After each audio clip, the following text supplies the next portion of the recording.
తాను ఆదేశాలు ఇచ్చినప్పటికీ నియమ నిబంధనల ప్రకారం నడుచుకోవాల్సిన బాధ్యత అధికారులదేనని మాజీ మంత్రి కేటీఆర్ ఈడీ అధికారులకు చెప్పినట్లు సమాచారం. ఈ ఫార్ములా ఆపరేషన్ ఎఫ్ఈఓకు డబ్బులు చెల్లించాలని చెప్పింది తానే అయినప్పటికీ మిగతా వ్యవహారం పర్యవేక్షించాల్సింది సంబంధిత అధికారులనని స్పష్టం చేసినట్టు సమాచారం. విదేశీ సంస్థలకు డబ్బులు చెల్లింపు విషయంలో ఆర్బీఐ అనుమతి తీసుకోకపోవడం సమన్వయ లోపం వల్ల జరిగిన తప్పే, ఇందులో ఎలాంటి దురుద్దేశం లేదని స్పష్టం చేసినట్లు తెలుస్తుంది. అయితే ఈడీ అధికారులు ఇన్వెస్టిగేషన్ అయిపోయిన తర్వాత కేటీఆర్ మీడియాతో మాట్లాడుతూ లై డిటెక్టివ్ పరీక్షకు నేను సిద్ధం, రేవంత్ రెడ్డి నువ్వు సిద్ధమా అని చెప్పారు. ఆయన ఏమన్నారో ఈ వీడియోలో. 16 తారీఖు నాడు ఏసీబీ కేసు పెట్టింది కాబట్టి ఈడీ కూడా కేసు పెట్టి మరి వాళ్ళ విచారణకు పిలిస్తే ఈడీ విచారణకు కూడా హాజరయ్యాను. రెండు సంస్థలు కూడా ఒకటే రకమైన ప్రశ్నలు దాదాపు 7-8 గంటల పాటు అడిగిందే అడిగి మొత్తానికి అన్ని వివరాలు తీసుకున్నారు. రెండు సంస్థలకు నేను చెప్పింది ఏమంటే, మీరు ఎన్నిసార్లు పిలిచినా వస్తా, మీరు ఎన్ని ప్రశ్నలు అడిగినా సమాధానం చెప్తా, సంతృప్తికరంగా చెప్తా, పూర్తిగా విచారణకు సహకరిస్తాను. భారత రాజ్యాంగాన్ని, న్యాయ వ్యవస్థను, కోర్టులను గౌరవించే బిడ్డగా తప్పకుండా నా నిజాయితీని ప్రూవ్ చేసుకుంటాను, ఇన్వెస్టిగేషన్కు పూర్తిగా సహకరిస్తాను అనే మాట వారికి చెప్పడం జరిగింది.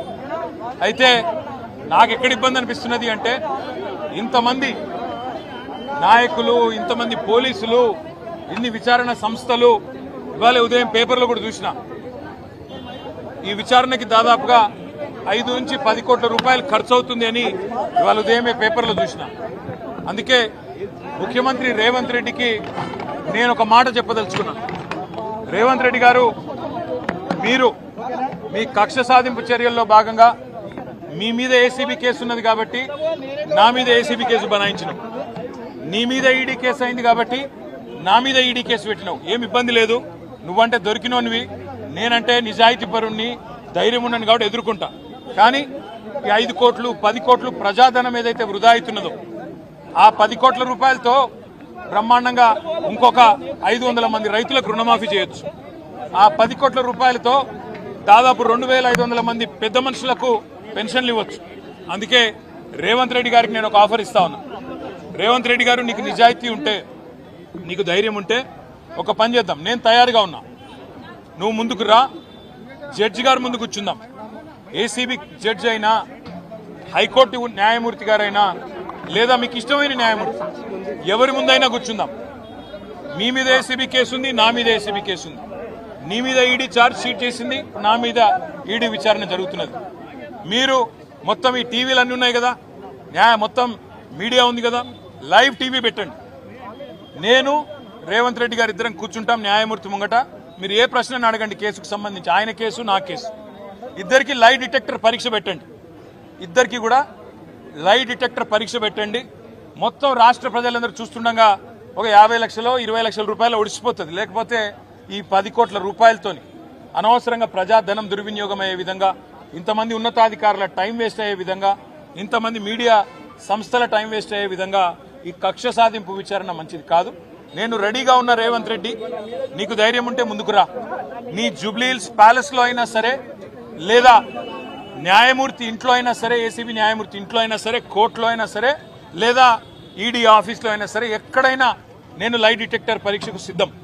నువ్వు కూడా రా, ఇద్దరం కూర్చుందాం. దొంగెవరో, ఎవరేందో, ఎవరి నిజాయితీ ఏందో రాష్ట్రం మొత్తం చూస్తుంది. నీకు ధైర్యం ఉంటే వెంటనే నిర్ణయం తీసుకో. డేట్ నువ్వే చెప్పు, టైం నువ్వే చెప్పు, ప్లేస్ నువ్వే చెప్పు, నేను వస్తా. నిజాయితీగా నా చేయిస్తా. నువ్వు లై డిటెక్టర్ పరీక్ష పెట్టి నువ్వు కూడా పెట్టుకొని కూర్చో. ఎవరు ఏందో రాష్ట్ర ప్రజలకు తేలుతుంది. సరే, ఈ కేసు విషయానికే వస్తే విచారణ జరుగుతూ ఉంది. ఇప్పుడే నేను చెప్పాను, విచారణకు ఇంకా ఎన్నిసార్లు రమ్మన్నా వస్తా, ఎన్ని ప్రశ్నలు అడిగినా సమాధానం చెప్తా, ఎన్ని రకాల పరీక్షలు పెట్టినా భరిస్తా. ఎందుకంటే నిజం, నిజాయితీ అల్టిమేట్ గా గెలుస్తుంది, న్యాయం ధర్మం గెలుస్తుంది. హైకోర్టులు ఉన్నాయి, సుప్రీంకోర్టులు ఉన్నాయి, లోకల్ కోర్ట్స్ ఉన్నాయి. న్యాయమూర్తుల మీద విశ్వాసం మాకుంది. ముమ్మాటికి ఈ రోజు కాకపోతే ఇంకో 4 రోజులకు వాస్తవాలు ప్రజలకు తెలుస్తాయి. తప్పకుండా న్యాయం గెలుస్తుందనే విశ్వాసం నాకుంది. మాకు ఇవాళ ఇక్కడ ఇంతమంది వచ్చి సహకరించిన మా మిత్రులు, మా పార్టీ నాయకులు, మా కార్యకర్తలు, మా మీడియా మిత్రులు అందరికి హృదయపూర్వకంగా ధన్యవాదాలు. మనం తప్పు చేయలేదు, తప్పు చేయబోము, ఎట్టి పరిస్థితుల్లో ఇంత అరపైసా అవినీతి కూడా జరగలేదు. అదే మాట 8 గంటలు వాళ్ళు అడిగినా, అదే మాట చెప్పినా, తప్పు చేస్తుంటే రుజువు చేయండి, ఏ శిక్ష వేసినా సిద్ధమని చెప్పి కూడా వారికి చెప్పిన.